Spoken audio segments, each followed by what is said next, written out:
তারেক রহমান জবাব দেয়। সে কি জাতিসংঘের মহাসচিব? এটা কি আদৌ কথা? আজকে আপনি দেখেন হামে প্রায় 500-র মতো শিশু নিহত হয়েছে, অথচ ইউনিসেফ বিদেশি যে সংস্থাগুলো হামের টিকা নিয়ে কাজ করে তারা ইউনূস সরকারের সাথে 5 বার বসেছে যে আমরা এইটা কাজটা করতে চাই, অথচ সেরা গুরুত্ব দেয়নি। এখন তাদের জন্য আজকে এই শিশুরা হত্যা হচ্ছে, এই হত্যাকারী হচ্ছে ইউনূস সরকার বা অন্তর্বর্তীকালীন সরকার, তাদেরকে বিচারের আওতায় আনতে হবে। অথচ সেটাকে ঠেলে দিচ্ছে আমাদের উপরে। আপনারা দেখেছেন ইতিমধ্যে মহামারী আকারে শিশু ধর্ষণ, মাদ্রাসায় বলাৎকার যে কাজগুলো হচ্ছে, আমি এই 2-3 দিনে দেখলাম যে বনশ্রীতে, মিরপুরে, এরপর আপনার একজন ইমাম, আবার সে একটা সংগঠনের নেতা, সে মসজিদে 6 বছরের মেয়েকে ধর্ষণ করেছে। এই যে বিষয়গুলো, সেগুলো কিন্তু সাথে সাথে এই সরকার গুরুত্ব সহকারে দায়িত্ব নিয়ে তাদেরকে গ্রেপ্তারের আওতায় আনছে। আপনারা দেখেছেন আপনার নরসিংদীতে, মাধবদীতে একটা কিশোরীকে ধর্ষণ করেছিল। কে করেছিল? মাদকাসক্ত তারেক রহমান নাকি সেই ধর্ষণ। এইটা মাসুদ একজন এমপি, ওটা কুলাঙ্গার, এই যে পটুয়াখালী, সে মিছিলের সামনে রয়েছে। এখন ওখানে ডিআইজি চলে গিয়েছিল, বলছিল যে 48 ঘন্টার মধ্যে গ্রেপ্তার করা হবে। সেই গ্রেপ্তার করেছিল 21 ঘন্টার মধ্যে। এর চাইতে কি করবে? কালকে দেখেছেন দিনে 7 ঘন্টার মধ্যে গ্রেপ্তার হয়েছে।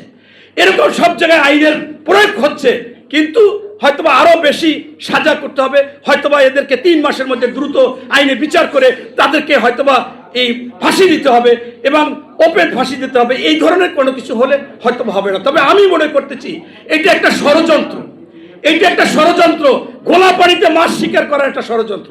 নতুবা আজকে যে ধর্ষণগুলো হচ্ছে, শিশু হত্যা হচ্ছে, এইগুলো কারা করতেছে? কোথায়? মাদ্রাসায়, ইমাম, মসজিদ, এইগুলো কেন হবে?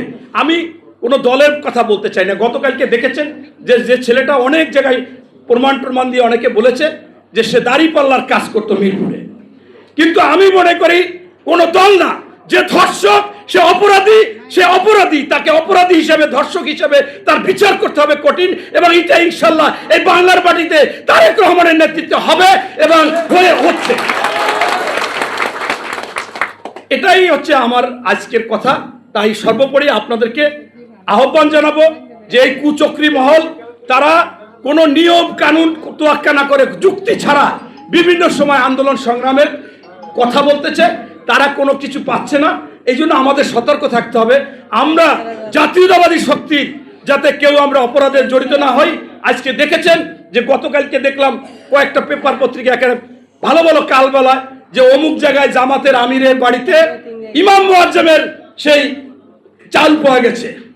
আবার আরেক জায়গায় দেখলাম যে সেইখানে সরকারি যে বরাদ্দ গরিবের মানুষের সেই চাল পাওয়া গেছে আমিরের জামাতের একজন লোকের। এরকম কিন্তু হচ্ছে, কিন্তু এমন অবস্থা মনে হয় যেন তারা ভাজা মাছ উল্টাই খাইতে পারে না। তারা খুব সৎ, ইমানি, তারা জান্নাতি, তারা কোনো মিথ্যা কথা বলতেই পারে না। তাদের সম্পর্কে যদি আমি কোনো কথা বলি মনে হয় আমি জাহান্নামী হয়ে যাবো, আমি পাপ হয়ে যাবে। অথচ হাতে নাতে সাংবাদিকরা ধরে ধরে সবগুলো প্রচার করতেছে। এবং এই জামাতের আমিরের যে উপদেষ্টা, সে নাকি ইন্টার পাস করে না, সে ডক্টরেট লাগাইয়া আবার শ্বশুর বাড়ি গিয়ে সেই কাজের মেয়েকে ধর্ষণ করছে, বড় বড় পেপারে আসতেছে। অথচ এরা নাকি এগুলো করতেই পারে না। তাই সর্বোপরি বলবো যে আপনারা সোচ্চার থাকবেন, আমাদের মাধ্যমে যেন কোনো অপরাধ না হয়।